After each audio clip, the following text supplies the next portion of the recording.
Alors, aujourd'hui, je vais vous présenter un logiciel que j'ai fait avec Tapestry. Alors, Tapestry, ce qui est intéressant dans cet outil, c'est que le live reloading, c'est-à-dire les pages sont automatiquement actualisées lorsqu'on fait modification, et on travaille plutôt avec la programmation objet qui est simplifiée. Donc, je vais vous présenter l'exemple que j'ai réalisé. Donc, c'est pour gérer gestion de propriétaires et de leurs animaux. Donc ici, là, je clique sur propriétaire. Donc ça, c'est l'exemple de Tapestry qui a été pris, un exemple qui a été pris sur Tapestry. Donc, plus précisément, c'est le Tapestry Hotel Booking. Donc, si on tape ça,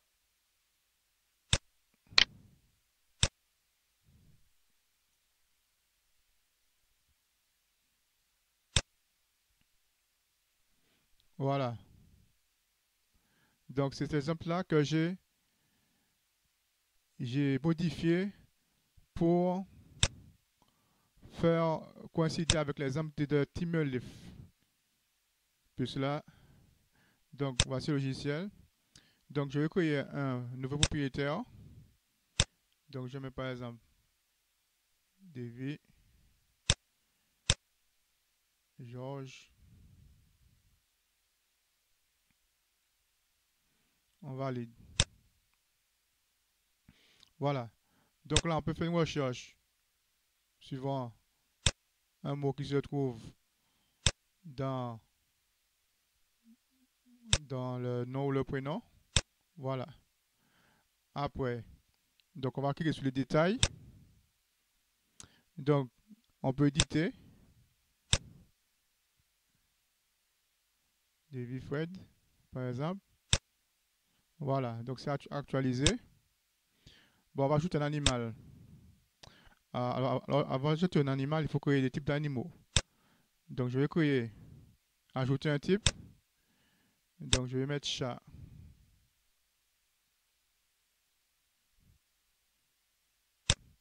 Valider. Donc là, il n'y a pas de critère de recherche là, hein. Là, j'ai fait, hein. Après, j'ai ajouté chien. Voilà. Et on va mettre hamster. Voilà. Donc maintenant, on va associer un propriétaire des animaux. Donc, je vais ajouter un animal. Donc, je vais l'appeler par exemple Hello. Alors, je vais mettre chat, date de naissance et on valide. Voilà, date de naissance et le type. On va ajouter encore un autre. Julie. Alors, un chien et on valide. Donc là, on a une relation un à plusieurs. À un propriétaire, je peux associer plusieurs animaux. De plus, il y a la relation ici là pour un animal ici. Donc je vais mettre Paul par exemple. Donc ici, le champ type, c'est relation un à un. Un animal, j'associe un type d'animal. Voilà. OK. Maintenant, il nous reste la relation de plusieurs à plusieurs. Donc c'est ici pour la gestion des vétérinaires.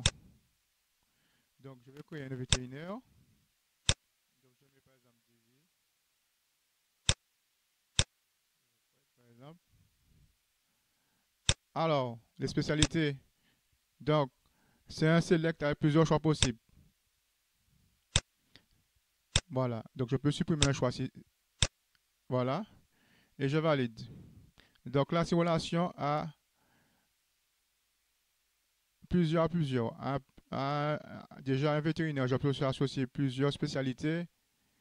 Et on va voir ça. Donc, ça dans le code. Valider. Voilà, donc ici, là, il a bien mis les spécialités. Bon. Alors, avant d'entrer plus précisément dans le code, vous voyez que ici, là, les boutons, par exemple, ici, et par exemple, pour les vétérinaires, qu'on ajoute un vétérinaire, là, le multi-select là, alors ça vient de la bibliothèque sémantique UI. Voilà. Donc, par exemple, le bouton multi-select, il est là. OK. Donc, il y a d'autres outils qui sont très intéressants dans cette bibliothèque. Par exemple, donc voilà. Donc, alors je vais vous présenter maintenant l'architecture du code. La partie, alors, ce qui m'intéresse, c'est gérer déjà les relations qu'on connaît en programmation. Par exemple, ici, la liste des propriétaires. Donc, on voit déjà on peut programmer par héritage. Par exemple, propriétaire hérite de la classe personne. La classe personne qui a deux champs, first name et puis last name. Donc déjà, et alors maintenant, euh, le propriétaire, on peut associer plusieurs, ici, pet, plusieurs animaux. Donc voilà. Donc là, c'est une relation un à plusieurs. OK? Maintenant, on a vu aussi un animal, un pet. Voilà. Donc, le type, voilà. Relation un à un. Donc, un,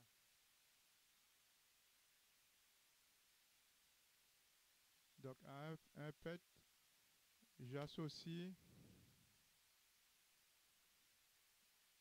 un type. Alors, il est, voilà. Voilà. Relation plusieurs à un. Donc voilà. Alors, il y a ce champ-là que j'ai ajouté, transient, ça veut dire que ce n'est pas enregistré dans la base de données. Donc, c'est utilisé de façon temporaire. Et ça sert beaucoup pour passer les informations d'un formulaire à un autre, ou d'une page à une autre page. Bon. Et puis la dernière relation, c'est pour les vétérinaires, vet. Donc voilà, une relation spécialité. Donc, une relation plusieurs à plusieurs. Voilà, spécialité. Donc ça, c'est la partie code. Donc on voit bien on travaille avec la programmation objet. Donc voici le programme. Donc qu'est-ce qu'il y a d'autre? Alors oui, pour pouvoir l'élément là, voilà, l'élément multiselect là. Donc c'est un objet que j'ai créé, un objet créé suivant les conventions de Tapestry. Donc je suis allé sur le site de Tapestry jQuery qui donne des exemples d'outils qui sont question de composants qui sont créés à partir de Tapestry. Donc voici, il y en a accordéon par exemple. L'accordéon, il y a un exemple. Voilà. Donc ce que j'ai fait, j'ai téléchargé ce. Voilà, j'ai téléchargé. Voilà. Donc il est ici. Voilà. Et j'ai copié le code et j'ai mis dans le dossier ici. Voilà. Et j'ai collé là. Donc on retrouve. Voici la partie jQuery. Donc, je regarde un peu le code ici. Là, voici toutes les exemples sont donnés. Et j'ai créé un objet qui s'appelle tab select Java Et il y a la partie aussi, la partie template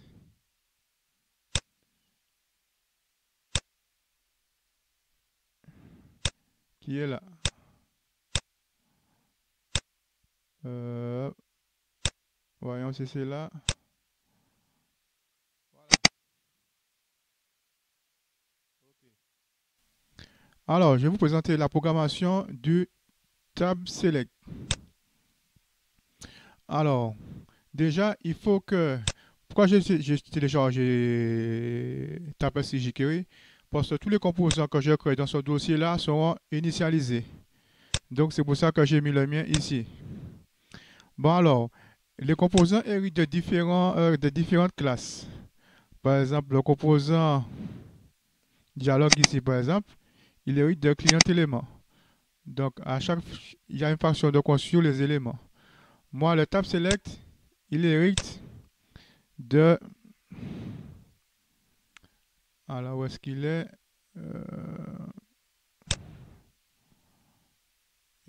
Voilà, il hérite de abstract field. Voilà. Donc, j'ai importé les CSS de sémantique et, et les fichiers JavaScript de sémantique. Bon, après, maintenant, la construction du multiselect là. Voici le code HTML. C'est tout ça. Donc, il faut que je reproduis avec Tapestry. Tapestry.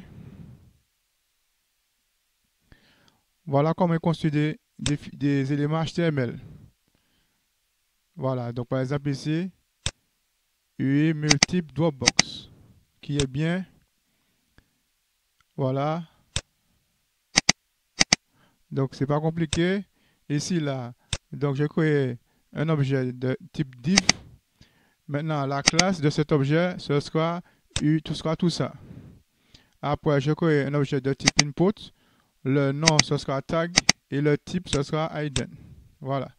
Alors, ici, c'est là que dans l'élément input de nos tags, c'est là que sont enregistrées les options qu'on sélectionne. Par exemple, comme par exemple, dans le programme, moi, c'était dentisterie sur Géry.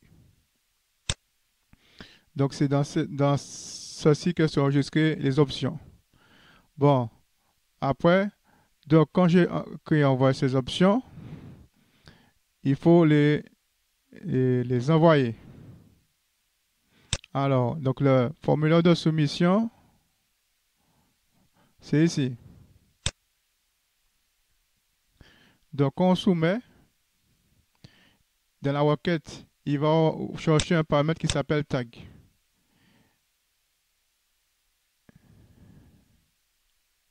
Et il va l'enregistrer dans la valeur de l'objet tag select.